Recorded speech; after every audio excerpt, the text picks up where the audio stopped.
Legal platform में आपका स्वागत है। मैं हूं नीरज कुमार।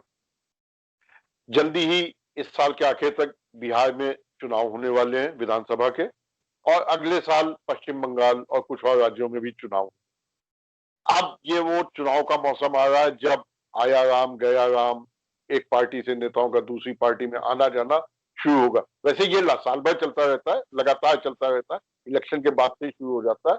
तो इस मुद्दे पे अभी हाल में ही राजस्थान में एक संकट पैदा हुआ विधायकों का। उससे पहले कर्नाटक में हुआ, उससे पहले मध्य प्रदेश में हुआ, गोवा में हुआ। लगातार ये बहुत सारी ऐसी कहानियां हैं जो चलती रहती हैं।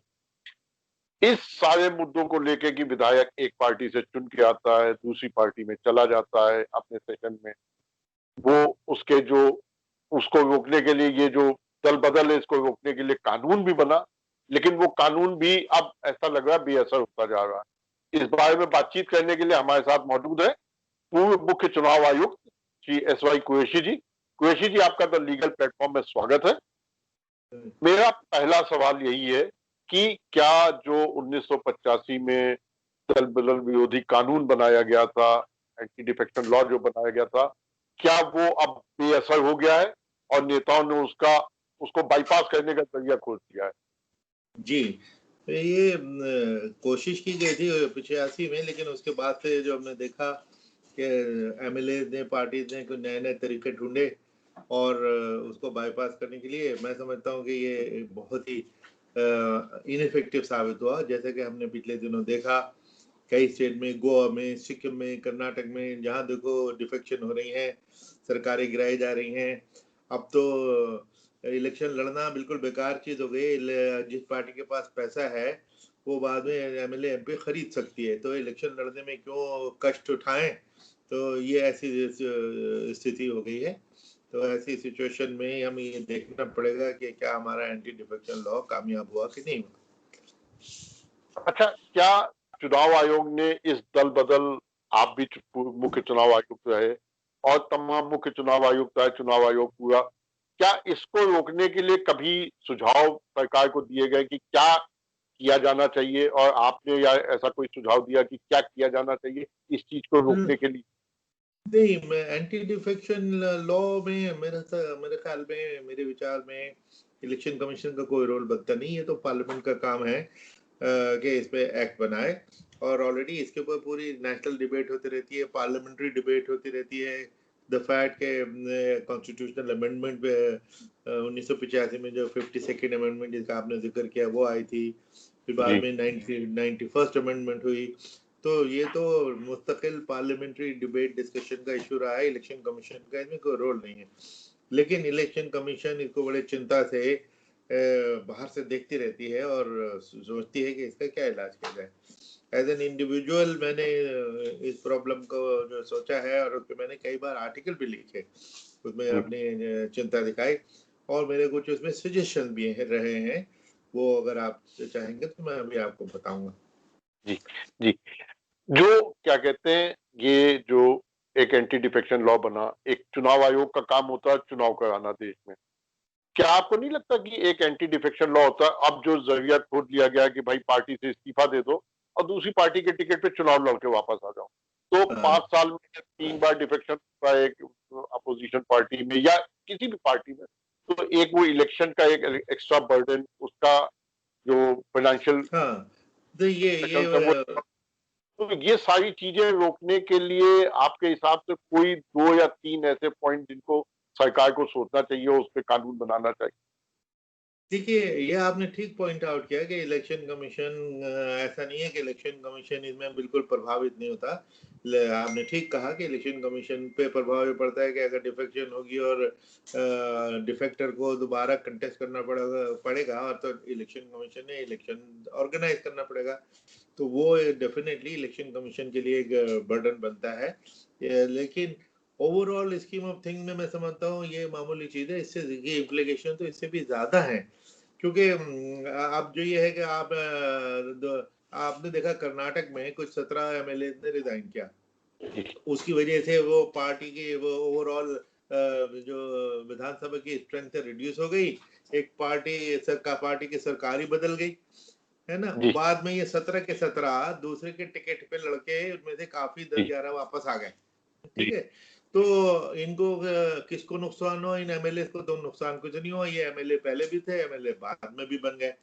मैं जी समझता हूँ एक इलाज इसका ये बनता है कि ये ठीक है कंटेस्ट करके आ जाएं, लेकिन इनको 6 साल तक मिनिस्टर नहीं बनेंगे। आप ये देखें कि उन 10-11 में से कितनों को जो डिफेक्ट किया और दोबारा इलेक्शन लेके पब्लिक मैंडेट लेके आए, वहां तक ठीक है, लेकिन इनको मिनिस्टर बना दिया गया, तो मिनिस्ट्री के लालच में ये सब इन्होंने खेल खेला। अगर 6 साल के लिए ये डिबार कर दिए जाए कि कोई मंत्री आप नहीं, पद नहीं ले सकते, मंत्री नहीं बन सकते, तो मैं समझता हूँ कुछ न कुछ इस पे अंकुश लगेगा। जी लेकिन फैक्ट तो ये है कि उस वक्त एक फिगर बताई जा रही थी 100-100 करोड़। अब एक जी 100 करोड़ एक एमएलए को दे दीजिए कि भाई 6 साल तक तू चुपचाप घर बैठा रहे, तो वो तो बैठा रहेगा। बहुत जी सारे हैं जो बैठे रहेंगे, बल्कि जी 100 करोड़ तो इतना अमाउंट है कि वो जिंदगी भर चुपचाप बैठा रहेगा, अगली 3 नस्लें उसकी खाएंगी। जी तो इसलिए जी ये भी कोई समाधान नहीं है, लेकिन इससे ज्यादा तो कोई क्या कर सकता है। लेकिन यही बस मैं सुझाव देना चाहूंगा कि ये एंटी डिफेक्शन लॉ को और मजबूत ये करें। दूसरा जो आपने देखा कि कई बार डिफेक्शन होती है जब हंग असेंबली या हंग पार्लियामेंट होती है, तो हंग असेंबली के वक्त में पार्टियों में सबसे ज्यादा दल बदल हो जाते हैं, और गवर्नर वहां पे एक बड़ा एक डूबियस रोल प्ले करते हैं। मैं जी देखता चला जा रहा हूँ, आप सब देख रहे हैं कि जी गवर्नर बहुत ही ज्यादा पॉलिटिकल स्टूजेस होके काम करते हैं, और जो सेंटर की सरकार होती है जो चाहे उनसे करा लेती है, वो रबर स्टैम्प बने हुए हैं। ये आज का मसला नहीं है, ये मतलब 10-20 साल पुराना है, जब भी सरकारिया कमीशन बैठी थी, और जी सरकारिया कमीशन ने उसके सीक्वेंस दिया था कि जब इलेक्शन के बाद सबसे पहले आप कौन सी पार्टी को बुलाएंगे जो मेजोरिटी बिल्कुल क्लियर है, दूसरी ये कि जिसके साथ एक मेजोरिटी कॉम्बिनेशन है, तीसरी ये कि वो कोई एश्योरेंस दे दे कि जी हम इनको सपोर्ट करेंगे, आउटसाइड सपोर्ट करेंगे वगैरह। ये जो सीक्वेंस था, ये बड़ा अच्छा लॉजिकल सीक्वेंस था, और 2007 में पुंछी कमीशन ने भी इसको रीट्रेट किया। अब उसमें गवर्नर, उसके बावजूद भी गवर्नर को डिस्क्रेशन छोड़ना, ये बहुत बड़ी गलती और बहुत बड़ी ज्यादती है।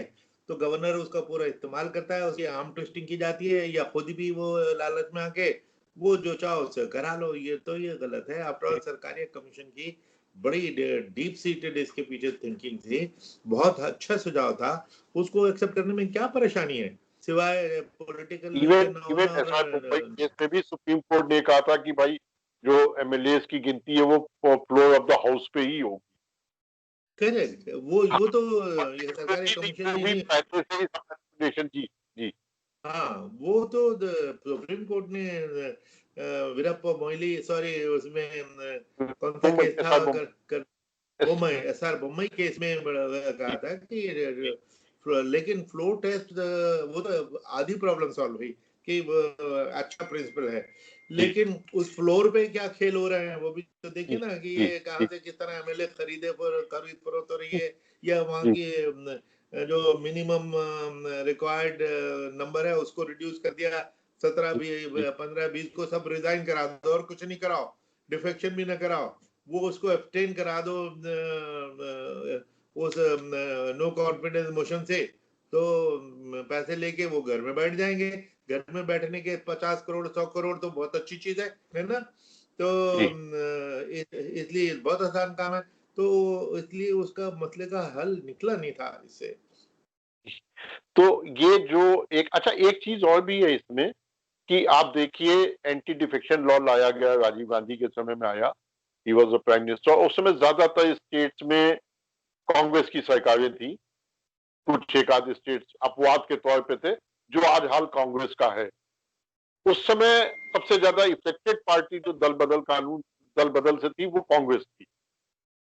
आज बीजेपी को अगर मैं पार्टीज का नाम लूं तो जो रूलिंग पार्टी है उसको सबसे ज्यादा बेनिफिट हो रहा है। तो क्या आपको लगता है कहीं कि जो पार्टी अफेक्टेड होगी, जिसको नुकसान होगा, वही दल बदल कानून रोकने के लिए ज्यादा काम करेगी? द पार्टी विच इज बिल्कुल। Benefiting, they will not work for the to stop this thing because they are benefiting.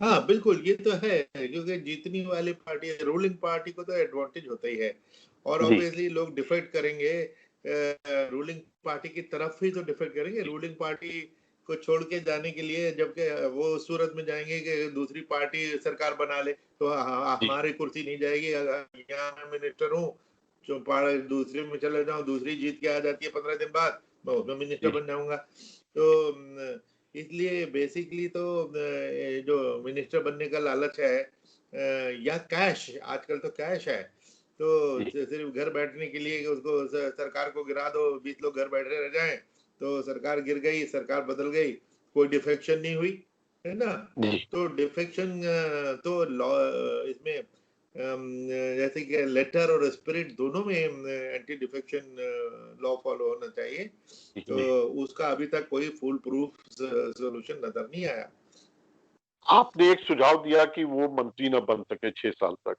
क्या इसको ये किया जा सकता है कि जो सपोज कोई एमएलए है एक पार्टी से इलेक्ट होकर आया है और वो डिफेक्ट करके दूसरी पार्टी में जाना चाहता है और इस्तीफा भी दे देता है, तो क्या ये नहीं होना चाहिए, ज्यादा बेहतर ये नहीं होगा कि वो अगले 6 साल तक चुनाव ही नहीं लड़ सके हाँ नहीं ये तो बिल्कुल चुनाव ही न लड़ और सकना अरे तो हाँ शायद कुछ हद तक वो हो बिल्कुल सके कि रोक लग सके, क्योंकि हाँ कॉन्स्टिट्यूशन में भी इस चीज को लेके बड़े सारे ग्रे एरियाज हैं और जैसे जैसे वो grey areas black and white में कोर्ट के आदेशों से या जो रूलिंग्स, चाहे वो स्पीकर की रूलिंग हो चाहे वो पार्लियामेंट की कोई रूलिंग आए, उसके बेसिस पे उनको कोडिफाई किया जाना चाहिए कि ये ऐसे होगा ये ऐसे होगा, गवर्नर का रोल यहाँ पे होगा। हाँ, बिल्कुल आपका सुझाव ठीक है कि इलेक्शन ही नहीं लड़ने देना चाहिए और ऑब्वियसली अगर इलेक्शन नहीं लड़ेगा तो फिर मंत्री भी नहीं बन सकता तो ये तो बहुत ही लॉजिकल और अच्छा सुझाव है हालांकि इससे टोटल समाधान न हो सकेगा ये बस ये एक विषय है जो क्लियर नहीं है इन द जी सेंस जैसे मैंने कहा ना कि 50 करोड़ मिल गए 100 करोड़ मिल गए कि बताओ आप घर बैठो तो 6 साल जी क्यों वो 50 साल घर बैठ लेगा है ना जी अगर कैश रिवॉर्ड इतना है और अगर कैश के बलबूते पे पैसे के बलबूते पे हिंदुस्तान की राजनीति का फैसला होना है आप जैसे कि मैंने पहले कहा कि आप इलेक्शन लड़ने की तो अब जरूरत ही नहीं आपको एमएलए नहीं एमपी जिता के लाने नहीं है खरीद के लाने हैं तो ऐसी सूरत जी में आप मेहनत ही ना करो चलने हो रहा है इलेक्शन लड़ने दो अपने जो करोड़ों रुपए हजारों करोड़ खर्च हो रहे हैं बचा लो और बाद में उनको खरीद फरोख्त के जरिए लेके आ जाओ तो जी ये जी इसको बदलना होगा इस सिस्टम को क्योंकि हिंदुस्तान दुनिया की सबसे बड़ी डेमोक्रेसी है और हम लोग चाहते हैं डेमोक्रेसी डेमोक्रेसी भी बन जाए लेकिन जी। आजकल जो हम हालात देख रहे हैं हमारे तो डेमोक्रेसी की बिल्कुल जड़ें खोखली होती जा रही हैं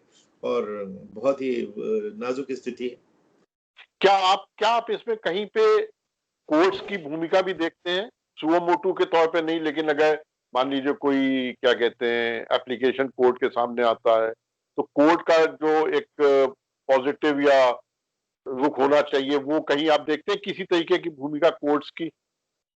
कोर्ट की भूमिका तो बहुत है बल्कि मैंने तो बार बार लिखा है कि court particularly supreme court guardian angel है of democracy and election commission लेकिन अब मुझे कहने में थोड़ा ये संकोच होने लगा है कि किस हद तक गार्डियन एंजल है क्योंकि बहुत सारे केसेस हैं वो सुप्रीम कोर्ट को ट्रेंड ही नहीं करती डिले जी करती है हैबियस कॉर्पस तक पे अगर एक एक साल तक कोर्ट फैसला न करे तो इससे जी ज्यादा शर्म की क्या बात हो सकती है तो जी अब जनता का को कोर्ट पे जीते रेस्पेक्ट जितना मैं कहता था गार्डियन एंजल अब मुझे कहने में कहूंगा तो मुझे जूते पड़ेंगे जी।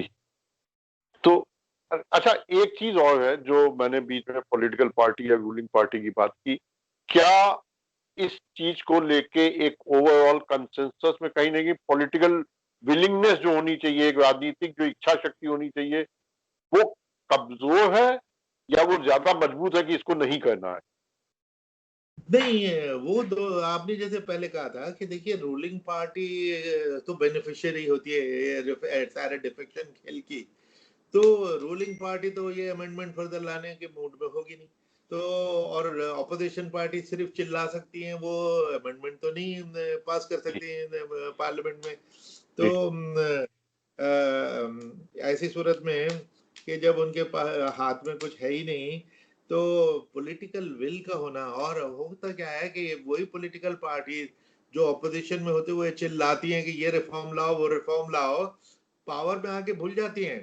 तो कोई भी पार्टी हो, हर पार्टी का अपना अपनी पार्टी के इंटरेस्ट से ऊपर जाके देश के इंटरेस्ट में सोचना, मैं समझता हूँ ये बिल्कुल ख्वाब की बात है, सपना है कि जिस पार्टी को देखो एक दफा पावर में आ जाए। मिसाल के तौर पे आज की रूलिंग पार्टी पहले ये कहती थी कि इलेक्शन कमीशन की अपॉइंटमेंट जो है कोलिजियम से होनी चाहिए, कि वो ये नहीं कि सरकार ने जिसको चाह लगा दिया। बहुत जोर जोर से कहते थे। इनके deputy prime minister Advani ji ने कई बार कहा, उस पर ब्लॉग लिखा, उस पर कई बार स्टेटमेंट दिए।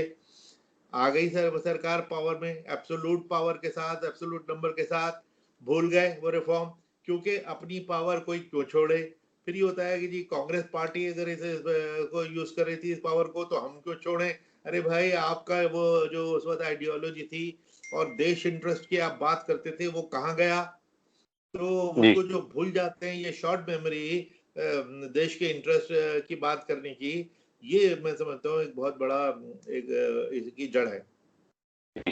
अच्छा, एक चीज और है इस पूरे, मतलब मैं इलेक्शन और ये डिफेक्शन को लेके नहीं, लेकिन पिछले कुछ सालों में चुनाव आयोग की जो भूमिका रही है उसको लेके भी कुछ सवाल उठे हैं, कुछ सवाल खड़े हुए हैं। चाहे वो दिल्ली में एमएलए का मामला हो, जब क्या कहते हैं उनके ऊपर आरोप लगे थे कि वो डुअल पोजीशन में थे, दो पद उन्होंने हासिल कर रखे, तो उसको लेके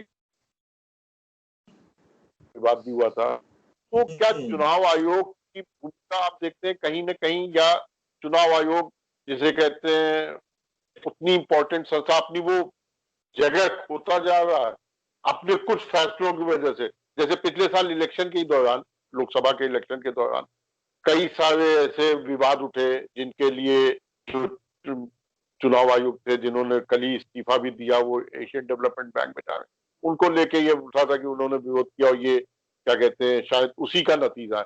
तो कहीं आपको लगता है कि सरकार पे सरकार का दबाव ज्यादा बढ़ता जा रहा है और उसके नीचे झुकता जा रहा है चुनाव आयोग, जो चुनाव आयोग की एक इमेज थी 90s में, अर्ली 2000 में? देखिए, चुनाव आयोग पे तो मैं कमेंट करना इसलिए नहीं पसंद करूंगा क्योंकि मैं खुद उसमें रह चुका हूँ और वो अच्छा नहीं जी लगता कि उसके जी ऊपर मैं कमेंट करूँ। जी सिर्फ उस पे ये जरूर है कि जब उस पे कोई सवाल उठाता है, आप भी जैसे क्वेश्चन कर रहे हैं, कोई भी करता है, उससे दुख जरूर होता है। और वो सवाल उठाने की जरूरत क्यों पड़ी, उंगली उठाने की नौबत क्यों आई, उससे ही जी बड़ा दुख होता है। तो लोगों से वो जो जैसा कहते हैं कि जनता समझदार है, सब कुछ जानती है, तो उसको दिखता तो सब कुछ है। आप अच्छा काम करेंगे, अच्छा ऑर्डर करेंगे, वो भी दिखेगा। अब कोई मोटिवेटेड होगा, वो भी दिखेगा, और उसके ऊपर उनकी कमेंट भी बजा होगी। फिर उसके ऊपर मातम करना कि जी हम किसी ने क्रिटिसाइज कर दिया, देखो गाली दे दी। तो ये सब इंस्टीट्यूशन के अपने हाथ में होता है, चाहे वो सुप्रीम कोर्ट हो, इलेक्शन कमीशन हो, कोई भी हो। जो कुछ टाइम्स हुए हैं जब वाह वाह होती रहती थी इन जी इंस्टीट्यूशन की, कभी होते हैं उसी इंस्टीट्यूशन पे उंगली उठाई जाती है। तो ये जो हालात के मुताबिक और जो उनके एक्शंस होते हैं उस पर ही बेस्ड होती है। तो और मुझे यकीन है कि इलेक्शन कमीशन को अपनी इमेज का पूरा ख्याल होना चाहिए, और वो ज़रूर उस इमेज को बरकरार रखने के लिए, और अगर उसमें कोई ठेस पहुंची है तो उसको ठीक करने के लिए जरूर कोशिश करेंगे। जी। अच्छा, एक दो सवाल और है। एक सवाल जो मुझे पहले पूछना चाहिए था वो ये कि एक क्रिमिनल एंड पॉलिटिक्स का जो नेक्सस है, उस नेक्सस को तोड़ने के लिए चुनाव आयोग लगातार सुझाव देता रहा है। यहाँ पे भी बात वही पॉलिटिकल पार्टीज की विलिंगनेस पे आ जाती है। क्या कुछ ऐसा चुनाव आयोग के अधिकार में ऐसा है कि कुछ वो रोक सके, कह सके इस चीज को रोकने के लिए, क्रिमिनलाइजेशन ऑफ पॉलिटिक्स जो है, जी खासकर नहीं इलेक्शन को नहीं। लेके? बिहार का इलेक्शन आ रहा है, फिर वही चालू हो जाएगा। नहीं नहीं नहीं, चुनाव आयोग के इख्तियार में ये बिल्कुल नहीं है। बल्कि चुनाव आयोग तो पिछले 25 साल से ये बार बार चिल्लाता रहा है कि इसके लिए कुछ करो। और जी 2002 में जब पहली बार वो ADR और एक दो PUCL और एक दो जी ऑर्गेनाइजेशन कोर्ट में गए थे कि भाई कम से जी कम हम अपना ये कैंडिडेट अपना क्रिमिनल एंटीसीडेंट डिक्लेयर तो करें ताकि जी जनता को पता लगे। तो उसके जी बाद से इलेक्शन कमीशन जो एफिडेविट जो ये देते हैं वो ADR वगैरह से और पब्लिक से शेयर करती है ताकि लोगों को पता रहे। और रिसेंटली साल 2 साल पहले तो सुप्रीम कोर्ट ने जजमेंट में और कह दिया कि इन्हें अपने आप खुद पार्टी ने एडवर्टाइज करना होगा, कैंडिडेट ने खुद एडवर्टाइज करना होगा 2 बार 3 बार कि मेरे खिलाफ फला फला केस पेंडिंग है और इलेक्शन कमीशन को ये रिपोर्ट करेंगे और इलेक्शन कमीशन उसको मॉनिटर करेगी। तो जी हालांकि हमने कोर्ट के सामने केस ये गया था और हमारी डिमांड ये रही है कि जिन लोगों के खिलाफ ऐसे गंभीर अपराध के केसेस हैं जिन पे कम से कम 5 साल की सजा होती है उनको तो इलेक्शन लड़ने से डिबार कर दिया जाए। लेकिन वहां पे एक जो कंटिन्यूइंग डिबेट है उस पे ओपिनियन श्योरली डिवाइडेड होती है कि law of the land is that you are innocent until convicted. Yes तो अंटिल प्रूव प्रिजम्पशन गिल्टी तो ये होती है क्या है ना। तो जी ट्रायल तो 20-20 साल चलती रहती है।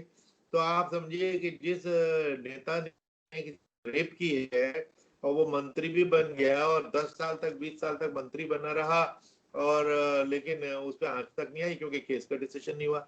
जबकि अगर केस पेंडिंग होता है चपरासी की पोस्ट के लिए भी अगर आपके खिलाफ कोई केस फाइल हो गया है तो उस बेसिस पर आपको नौकरी नहीं मिलती। तो यहाँ जी पर ये कह दिया जाता है कि presumption of law.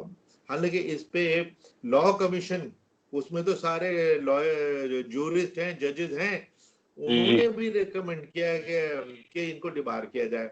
Supreme court के पास गया, सुप्रीम कोर्ट ने कहा कि डिबार तो नहीं कर सकते लेकिन जनता में इतनी इसकी नॉलेज फैला दो कि वो वोट ही ना दें। और जो मैंने अभी जिसका जिक्र किया मैं समझता हूँ ये जिस स्पिरिट में इसको देखना चाहिए वो देखा नहीं गया। इसमें एक मेरा काउंटर क्वेश्चन है जिसका मुझे आज तक जवाब नहीं मिला। वो क्वेश्चन मैंने ऐसे ऐसे फोरम में बैठ बोला जिसमें मंत्री वो जजेस बैठे हुए थे, कॉन्स्टिट्यूशनल एक्सपर्ट बैठे थे, लॉयर्स बैठे थे, नेता बैठे थे। और वो आपसे भी के सामने भी मैं वो सवाल करता हूँ कि हिंदुस्तान की जेलों में आजकल 4 लाख के करीब प्रिजनर्स हैं। उनमें जी से 2,70,000 अंडर ट्रायल हैं, यानी अभी कन्विक्ट नहीं हुए, यानी अभी इनोसेंट है ना। वो लेकिन उनकी प्रिजम्पशन ऑफ इनोसेंस कहाँ गई कि वो लेकिन 4 फंडामेंटल राइट छीन रखे। 4 fundamental right, right to live, freedom of movement, freedom जी of occupation and trade, right to dignity. 4 fundamental right आपने इनोसेंट लोगों के जो भी अंडर ट्रायल है उनके आपने छीन लिए। वो भी तो एम्बिट ऑफ लॉ में ही छीने हैं, with in the ambit of law. तो वो अगर आप छीन सकते हैं तो राइट टू कंटेस्ट इलेक्शन तो कोई कॉन्स्टिट्यूशनल लॉ भी नहीं है, कॉन्स्टिट्यूशनल फंडामेंटल राइट भी नहीं है, वो तो स्टैट्यूटरी बिल्कुल राइट है। उसको कुछ दिन सस्पेंड कर देंगे तो क्या आफत आ जाएगी। क्यों उसको इस लाइन पे क्यों नहीं सोचते कि जब लॉ कोड कर दिया जाता है कि प्रिजम्पशन ऑफ इनोसेंस का लॉ है तो ये प्रिजम्पशन ऑफ इनोसेंस यहाँ पे क्यों नहीं लागू हो रही भाई। ये देखिए जी जी है जी ना। अच्छा ये एक आपका एक चीज मैं और बता जी जी पहले जी बताएं। एक चीज मैं बताना चाहता है कि एक सुप्रीम कोर्ट की एक और भी जजमेंट आई थी 4-5 साल पहले जिसमें ये उन्होंने इस पे चिंता ज्यादा जाहिर करते हुए सुनते हैं उन्होंने ये ऑर्डर किया था कि सारे हिंदुस्तान की अदालतों को यानी सेशन कोर्ट्स को कि भाई आप ये नेताओं के खिलाफ जो केसेस हैं उनको 1 साल के अंदर अंदर डिस्पोज ऑफ कीजिए। फास्ट ट्रैक जजमेंट वो जी ऑल्टरनेटिव एक तो एक डिबार कर दीजिए, दूसरा है इनके खिलाफ जजमेंट को फास्ट ट्रैक कर दीजिए। उन्होंने ऑर्डर किया है कि 1 साल के अंदर अंदर और आप इन पे फैसला कीजिए। 2014 का है तो बड़ा अच्छा फैसला था कि और अगर कोई सेशन जज इस पे फैसला नहीं कर पाएगा तो उसको अपने चीफ जस्टिस को रिपोर्ट करना होगा साल भर के बाद कि मैं with in a year supreme court के ऑर्डर के बावजूद दिए मैं इस पे फैसला नहीं कर पाया हूं और रीजन देगा। सरकार ने मुझे याद है उस वक्त रविशंकर प्रसाद लॉ मिनिस्टर थे, शायद अभी भी तो हैं, उन्होंने फौरन सारे स्टेट को इंस्ट्रक्शन जारी कर दी कि भाई इस ऑर्डर के इम्प्लीमेंटेशन के लिए कोर्ट्स को पूरा सहयोग दो, यानी जो प्रोसिक्यूटर है वो एडजमेंट वगैरह न ले और के जल्दी जल्दी चलाए, ये उनका वो चली गई थी इंस्ट्रक्शन। 6 साल हो गए, सुप्रीम कोर्ट की जजमेंट की वायलेशन अगर हो रही है तो सुप्रीम कोर्ट को ही बुला के इसको पूछना चाहिए कहाँ है।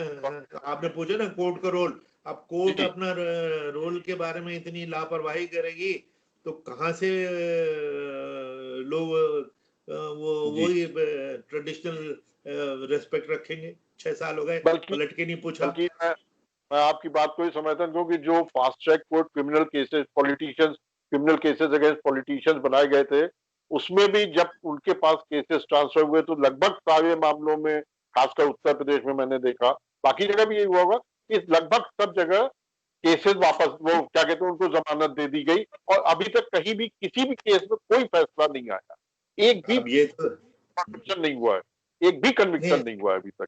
हाँ नहीं, बिल्कुल आप ठीक कह रहे हैं कि ये चीज, इसका एनालिसिस होना चाहिए, इसका इन डेप्थ एनालिसिस है, केस बाय केस एनालिसिस होना चाहिए कि इसकी हिस्ट्री क्या है, इसके ऊपर एक वाइट पेपर बनना चाहिए कि हो क्या रहा है। आपने ठीक पॉइंट आउट किया। पर ये जो मैंने आपको जो फॉर्मल में जो मैंने बात कही थी कि जो कैदी जो है अंडर ट्रायल और उनके फंडामेंटल राइट छीने में, उस पर आप कुछ कमेंट कर रहे थे जो मैंने काट दिया था।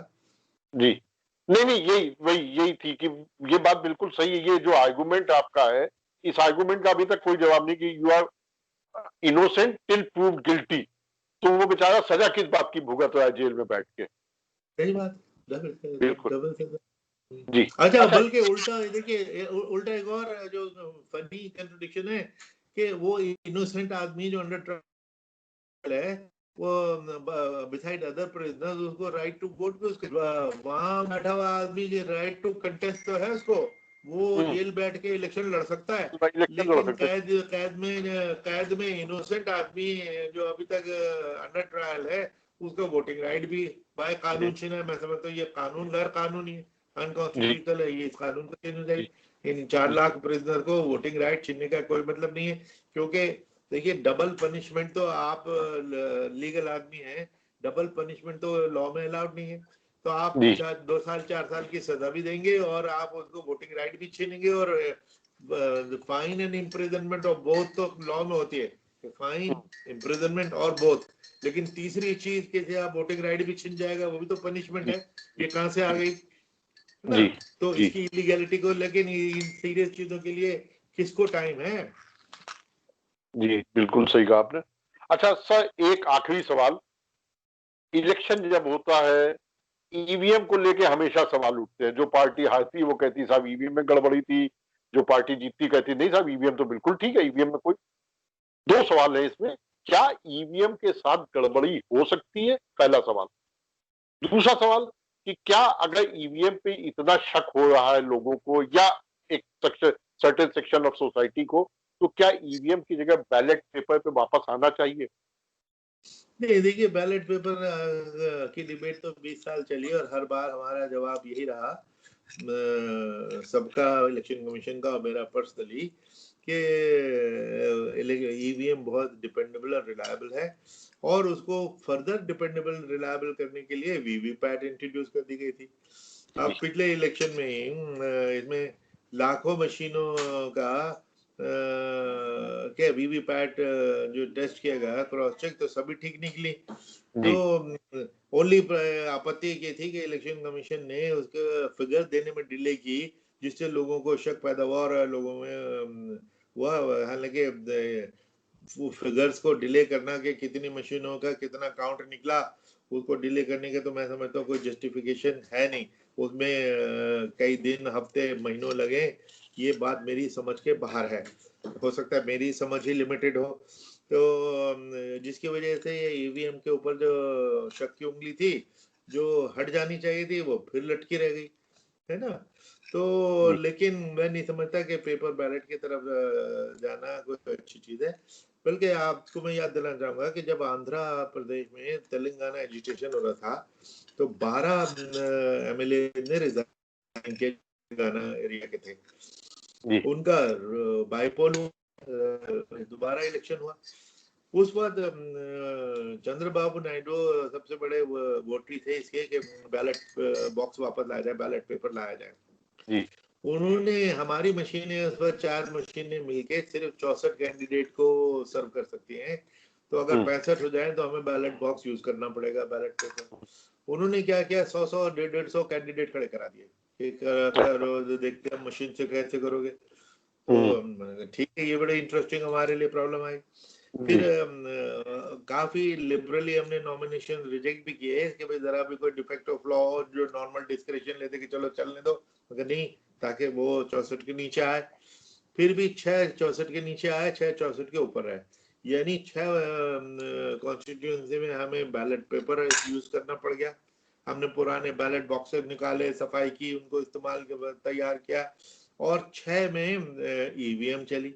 अब ये देखें कि अगर ईवीएम मैनिपुलेट हो सकती है तो शायद रिजल्ट भी मैनिपुलेट हो जाते। 12 के 12 के एक ही रिजल्ट आया, दोनों चीजों ने एक ही रिजल्ट दिया, लेकिन ईवीएम ने 4 घंटे में रिजल्ट दिया, बैलेट बॉक्स से 40 घंटे में वो रिजल्ट निकला, और बैलेट पेपर में 3-3 4-4 हजार इनवैलिड वोट्स भी निकले, जो कई केसेस में विनिंग मार्जिन से भी ज्यादा थे। तो क्या हासिल हुआ, क्या फायदा हुआ? तो उससे मैं समझता हूँ कि हालांकि उस वक्त हमको इससे इरिटेशन भी हो रही थी कि देखो ये क्या खेल खेल रहे हैं, लेकिन मैं समझता हूँ, मैं उस वक्त भी मैंने ये कर लिया कि चलो ये तो एक अपॉर्चुनिटी है कि हम दोनों मॉडल एक साथ इम्प्लीमेंट करके कंपैरिजन करके दिखा देते हैं। उसका कंपैरिजन मेरे किताब में आएगा, ज्यादा स्ट्रांग हो जाता है, स्ट्रांग बड़ा स्ट्रांग हो गया, क्योंकि दोनों को करके देख लिया, क्या फर्क पड़ा, रिजल्ट में तो कोई फर्क नहीं पड़ा, लेकिन बाकी जो इम्प्लीकेशन है उसकी, इंक्लूडिंग कॉस्ट इम्प्लीकेशन, वो सामने आ गई। उसके बाद तो ईवीएम का केस और मजबूत हो जाता है। जी जी जी जी। तो कुरैशी साहब, आपका द लीगल प्लेटफॉर्म से बात करने के लिए बहुत बहुत शुक्रिया। तो ये थे पूर्व मुख्य चुनाव आयुक्त एसवाई कुरैशी जी, जिनका मानना है कि जो दल बदल कानून है वो कहीं ना कहीं अपनी रेलेवेंस, अपनी जो क्या कहते हैं उसका जो फायदा था उसको कहीं ना कहीं खो चुका है, और इस पे दोबारा से पॉलिटिकल पार्टीज को विचार करना चाहिए कि ये दल बदल और ये सारी चीजें कैसे रुकेंगी। हालांकि उनका ये भी कहना है कि पॉलिटिकल पार्टीज के लिए ये एक विलिंगनेस की बात है, जिसको फायदा होगा दल बदल से वो शायद ही इस बारे में आगे बढ़ने की सोचेगा। और जहां तक जो एक और कंट्रोवर्सी होती है बाई इलेक्शन के बाद ईवीएम को लेकर, इलेक्ट्रॉनिक वोटिंग मशीन जो है, उनका मानना है कि ईवीएम सेफ है, सुरक्षित है, और जल्दी नतीजे भी देती है, तो उसके फायदे ज्यादा हैं। कहीं एक आध को ग्लिचेस आते हैं, वो एक अलग बात है। कुरैशी जी, आपका बहुत बहुत शुक्रिया। हम जल्दी ही एक नई शख्सियत के साथ एक नए मुद्दे पे आपके सामने फिर हाजिर होंगे। तब तक के लिए नमस्कार।